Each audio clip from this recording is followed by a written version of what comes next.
আপনি যদি বাচ্চা হাঁস দিয়ে শুরু করেন তাহলে বুঝতে হবে আপনার মাঠটা ফাঁকা হয় কখন। আপনার মাঠটা ফাঁকা হওয়ার 1 মাস পূর্বে বাচ্চা নেন।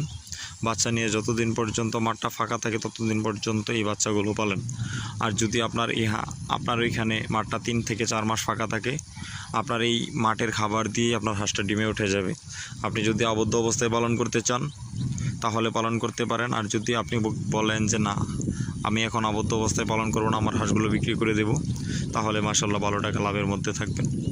তাই কিছু সিস্টেম জেনে কাজ করেন, মাশাআল্লাহ যে কোনো কিছুতেই আপনি একটা সফলতার মুখ দেখবেন।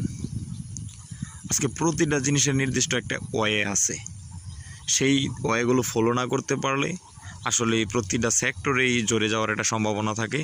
তাই প্রত্যেকের কাছে উদারতা আহ্বান, আপনারা যারা হাঁস খামার করেন না, যে কোনো কিছুই করেন না কেন, সঠিক একটা বিজ্ঞ লোকের পরামর্শ নেন।